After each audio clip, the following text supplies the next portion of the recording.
the hammer, Incus, and Stapes. The eardrum enhances the vibrations it receives and transmits them to the middle ear. To three ossicles there that are connected to each other in a very special way. These are the hammer, Incus, and Stapes. These three ossicles are located between the eardrum and the inner ear and are connected to each other.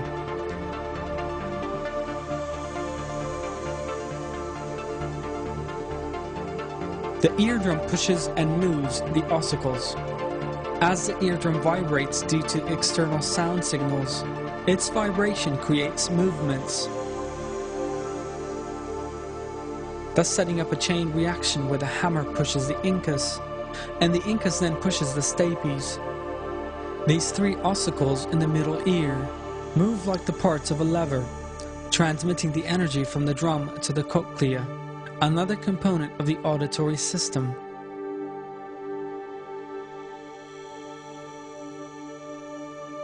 Allah created the three bones very specifically, with their shapes, length, and connections to each other, so that they can amplify sound by 30%.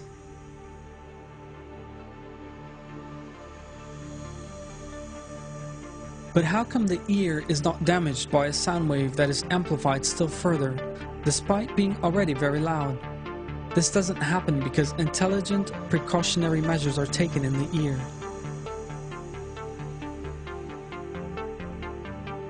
The ossicles that work like a lever can also step on the brakes. This is intended to protect the sensitive internal structure of the inner ear from loud sounds. The middle ear has another buffering quality that it uses to reduce very loud sounds. This is done by the means of the two smallest muscles in the body, which control the hammer, Incus, and Stapes. One of the muscles is connected to the hammer, and the other to the Stapes. When a loud sound is made, the nerve impulse reaches the brain through hearing nerves, and the reflex goes into action. These two muscles are effectively woken up by means of the nerves.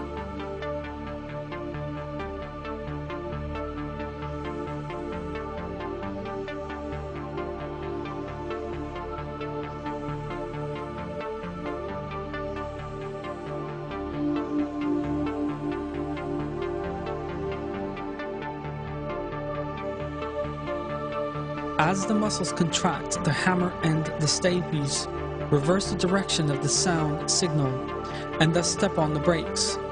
The sound reaching the inner ear is thus reduced. This reflex goes into action very quickly, in just a fifth of a second. These tiny muscles are not only fast, but also clever because they contract only when needed. If they contracted regardless of the intensity of the sound, they would reduce the intensity of normal sounds as well.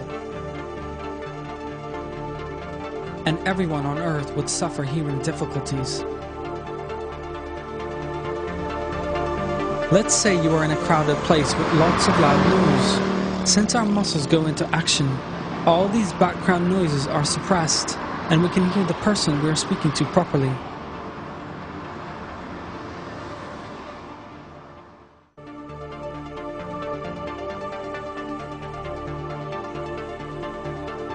These muscles, the product of Allah's unique creation, are there for a very special purpose, because they will contract only when there are loud sounds that might damage the inner ear. The fact that there are such elaborate calculations and that there have been tiny structures flawlessly carrying out their tasks for millions of years shows that the ear is not the product of blind coincidences as claimed by evolutionists, but rather the product of the magnificent creation of Allah.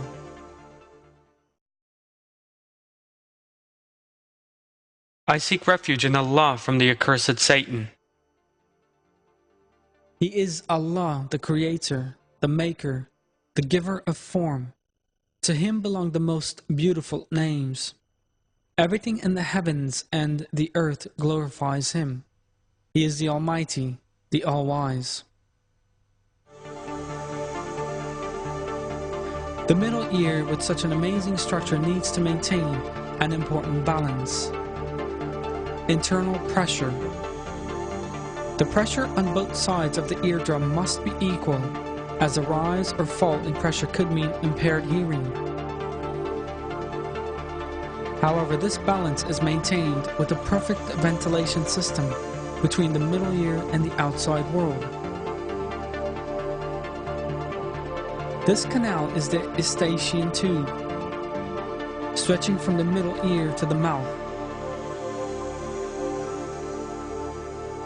This tube goes into action when the pressure of the air and the pressure inside the middle ear are different, and soon restores equilibrium between the two.